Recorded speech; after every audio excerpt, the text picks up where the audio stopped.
Magandang araw mga bata. Muli ako ang inyong guro sa ikalawang batang, Ma'am Raquel Arpo. Ang asignatura natin sa araw na ito ay Mother Tongue. Sa pag-aaralan natin ang pagkakaiba ng pangungusap sa parirala. Pagkatapos ng bahaging ito, inaasahang mauunawaan mo ang pagkakaiba ng pangungusap sa hindi pangungusap o parirala. Sa gawaing pagkatuto bilang isa, basahin at unawain ang grupo ng mga salita. Una, umawit si Letty ng lupang hinirang. Ikalawa, sa paaralan. Ikatlo, nakatanggap ako ng regalo mula kay Nanay. Ikaapat, gumagapang sa pader. So, ating pag-aralan at intindihin ang mga grupo ng salitang ito. Sa unang bilang, grupo ng mga salita na kung saan ay meron tinutukoy. Sinong tinutukoy dito? Si Letty. So, ano daw ginagawa ni Letty? Maawit. Anong inaawit ni Letty? Upang hinirang. Okay, so masasabi natin sa unang bilang na itong grupo ng mga salitang ito ay may tinutukoy o may paksa na pinag-uusapan. At may sinasabi tungkol sa paksa. Okay? Puntahan natin ang ikalawang bilang, sa paaralan. Sa paaralan, itong grupo ng salita na ito na sa paaralan, sino kaya ang nasa paaralan? Ano kaya ang tungkol sa paaralan? So masasabi nating hindi kumpleto. Walang paksang pinag-uusapan. Okay? Punta tayo sa bilang ikatlo. Nakatanggap ako ng regalo mula kay nanay. So sino nakatanggap ng regalo mula kay nanay? Ako. Okay? So ano ang natanggap ko mula kay nanay? Regalo. Kanino nanggaling ang regalo? Kay nanay. So, sa bilang ikatlo, tong grupo ng mga salitang ito ay masasabi nating kumpleto. May pinag-uusapan at may sinasabi tungkol sa paksa o pinag-uusapan. Okay? Punta tayo sa bilang ikaapat. Gumagapang sa pader. Sinong gumagapang sa pader? Bakit nagapang sa pader? Ano yung gumagapang sa pader? So, hindi kumpleto tong grupo ng salita na to. Okay? So, masasabi natin sa mga grupo ng salita bilang isa, bilang dalawa, bilang tatlo, at bilang apat, ang bilang dalawa at bilang apat ay parehas. Hindi kumpleto ang grupo ng mga salita. Walang pinag-uusapan. Hindi alam kung ano ang pinag-uusapan at kung saan ba ito pinag-uusapan natin. Pero ang grupo ng mga salita sa bilang isa at bilang tatlo ay kumpleto. May pinag-uusapan, may paksa na pinag-uusapan. At may sinasabi tungkol sa paksa, tungkol sa pinag-uusapan. Okay? So ano kaya ang kaugnayan nito sa ating aralin? Alamin natin mga bata. Ang pangungusap ay salita o lipon ng mga salitang nagpapahayag ng buong diwa. Nagsisimula ito sa malaking titik at nagtatapos sa angkop na bantas. Okay, halimbawa, ang mga hayop at halaman ay alagaan natin. Okay, so ano daw ang dapat nating alagaan? Mga hayop at halaman. So ano daw dapat nating gawin sa hayop at halaman? Ating alagaan. Okay, so ano yung pinag-uusapan natin dito? Itong hayop at halaman. Okay, so masasabi natin na itong lipon ng mga salita o itong mga grupo ng mga salitang ito ay pangungusap. Okay, so ang tawag dito ay pangungusap. Tumakbo ka. So, sino ang tatakbo? Okay, anong gagawin mo? Tumakbo. So, kahit ito'y dadalawang grupo ng pangungusap, siya ay dalawang grupo ng salita, siya ay masasabi nating pangungusap kasi kumpleto, merong pinag-uusapan. Sino daw ang tatakbo? At ano daw ang gagawin niya? Okay, so maliwanag kung anong ibig sabihin ng pangungusap. Pangalawa, parirala. Ang parirala ay lipon ng mga salitang hindi nagpapahayag ng buong diwa. So, hindi kumpleto. Halimbawa, alamin ang kabutihan. Sinong aalam sa kabutihan? Okay? Diyosa at butihin. Butihin. Diyosa at butihin. Anong tungkol sa diyosa at butihin? Okay? So, hindi kumpleto ang diwa. May paksa pero walang pinag-uusapan. May pinag-uusapan pero walang paksa. Okay? May sinasabi tungkol sa pinag-uusapan o tungkol sa paksa pero wala namang paksa. Etong isa naman, may paksa pero wala namang sinasabi tungkol sa paksa. So, hindi kumpleto ang diwa ng grupo ng mga salita. So, ang tawag dyan ay parirala. So, nakita niyo kung anong pagkakaiba ng pangungusap sa parirala. Ang pangungusap, kumpleto, may simuno at may panaguri, may paksa na pinag-uusapan at may sinasabi tungkol sa paksa. Ang parirala, hindi kumpleto o kulang. Maaaring walang paksa o maaaring namang walang sinasabi tungkol sa paksa. Okay? Sa gawain pagkatuto bilang dalawa, sagutin ang mga tanong. Gawin ito sa iyong sagutang papel. So, tanong number 1. Anong iyong napansin sa grupo ng mga salitang iyong nabasa sa unahan?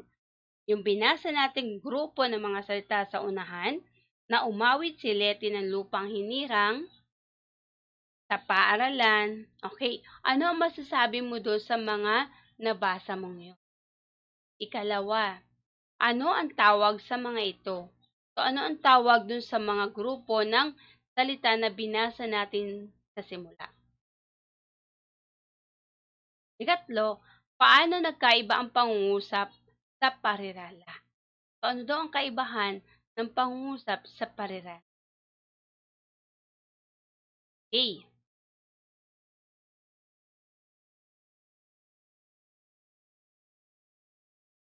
Sa gawaing pagkatuto, okay, balikan natin yon. Sa gawaing pagkatuto bilang dalawa, so ano ang iyong napansin sa grupo ng mga salitang iyong nabasa sa unahan? So kagaya nga ng sinabi natin kanina, balikan natin yung grupo ng mga salita kanina. Yan. Umawit si Leti ng lupang hinirang sa paaralan. Nakatanggap ako ng regalo mula kay nanay. Gumagapang sa pader. So ano napansin natin dito? So, merong grupo ng salita na kumpleto at may grupo naman ng salita na kulang. So, iyon ang napansin natin dito, no?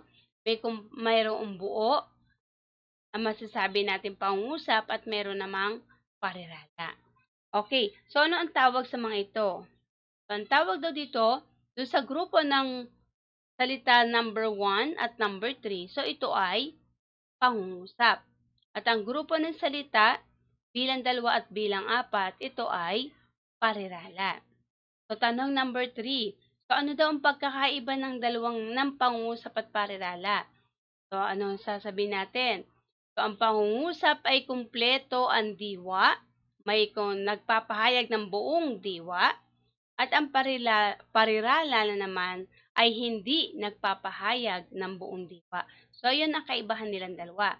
Ang pangungusap ay nagpapahayag ng buong diwa, ang parirala ay hindi nagpapahayag ng buong diwa. Okay, so nasagot nyo ba? O nasagot ba ninyo ang mga katanungan? Yan. Punta tayo sa gawain sa pagkatuto bilang 3.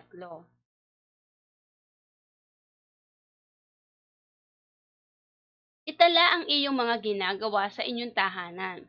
So, ibig sabihin, itala, isulat mo daw. Ano ba yung iyong mga ginagawa sa inyong tahanan? Tapos, suriin kung ang iyong sagot ay pangungusap o parirala. Pagkasulat mo sa iyong sagutang papel ng mga ginagawa mo sa inyong tahanan, okay, iyon tingnan ko ang iyong isinulat. Ito ba ay pangungusap o ito ba ay parirala? Okay? So, gawin mo ito sa iyong sagutang papel. Sa gawain pagkatuto bilang 4, manood, magbasa o makinig ng balita. Suriin ang ginamit na grupo ng mga salita sa pagbabalita. Pangungusap ba o parirala? Ibahagi ito sa kasama mo sa bahay. Okay? Punta na tayo sa ating ikalawang topic o paksang pag-aaralan. Ito ay ang pangunahing kaisipan sa kwentong binasa.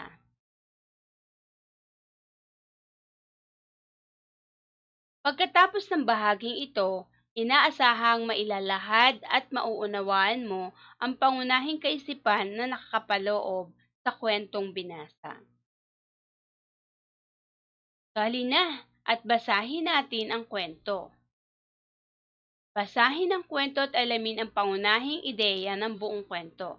So, basahin muna natin yung kwento bago natin alamin ano ba ang pangunahing ideya ng kwentong ito. So, puyat palagi si Carl kahit walang pasok. Maghapon siyang nakasubsob sa harapan ng kaniyang cellphone. Kakalaro ng paborito niyang online games. Minsan, hindi na niya nasusunod ang utos ng kanyang magulang, kaya lagi siyang napapagalitan, ngunit tuloy pa rin siya sa kalalaro sa cellphone. Isang araw, pagising ni Carl, dilim na lang ang kanyang nakikita. Akala niya ay nawalan lang ng ilaw, ngunit talagang wala siyang makita. Umiyak siya ng malakas at tinawag ang kanyang ina. Hanggang sa lumapit ang kanyang ina at siya ay ginising. Nananaginip lamang pala siya. Takot na takot si Carl, kaya sinabi sa ina na hindi na siya magpupuyat sa paglalaro ng online game. Yan. So sa gawain pagkatutubi ng dalawa, sa binasa nating kwento, ano ang pangunahing ideya at ano ang aral ng kwento? So inyo ngang alamin, ano kaya yung pinakang paksa o ideya doon sa kwento na yon? At ano bang aral na napulot mo doon sa kwento na yun? Sige nga, isulat mo sa iyong sagutang papel. O, tingnan natin kung magkaparehas tayo ng sagot. Okay? So, ano yung pangunahing ideya? Puyat palagi si Carl kahit walang pasok. At anong aral ang napulot niya? Hindi na siya magpupuyat sa paglalaro ng online games. Bakit daw? Kasi baka mawalan siya ng okay? Dahil napanaginipan niya na hindi na siya nakakita. So, yun. Kaya yun ang naging aral sa kanya. Okay, mga bata. Paksa natin na pinag-aaralan ngayon. Tumutukoy sa nais sabihin at ipaunawa ng sumulat tungkol sa paksa. Ito ang sinasabi nating pangunahing ideya. So, ano ba yung pangunahing ideya na yan? Ito ay karaniwang matatagpuan sa hulihan at sa unahan ng talata. So, sa buong kwento kalimitan, makikita mo ang pangunahing ideya sa unahan o kaya naman ay sa hulihan ng talata. Okay, ito yung mga dapat mong tandaan. Pagkuha ng pangunahing ideya. Una, ang mga detalye ang gagabay sa mga mambabasa upang maunawaan ang nilalaman ng talata. Yan ang pangunahing ideya. Pangalawa, ang mga detalye ang gagabay sa mga mambabasa upang maunawaan ang nilalaman ng talata.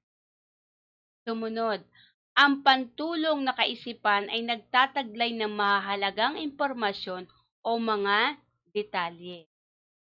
May pagkakataong hindi lantad sa talata ang pangunahing kaisipan. Maaring hindi mo siya makikita sa talata. Okay, pero sa pamamagitan ng mga detalyeng nilalaman ng talata, masasabi mo kung ano yung pangunahing kaisipan. Karaniwang matatagpuan sa hulihan at sa unahan ng talata.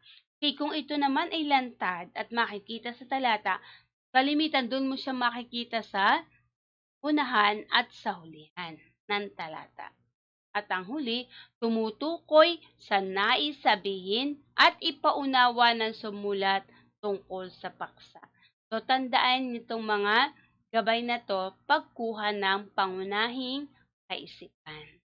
Okay, sa gawain pagkatuto bilang dalawa, mag-isip ng isang kwento na sinabi ng iyong kaibigan o kapatid o magulang na iyong kinawilihan. So mag-isip ka ano kayang kwento yung gustong-gusto mo na binabasa sa'yo.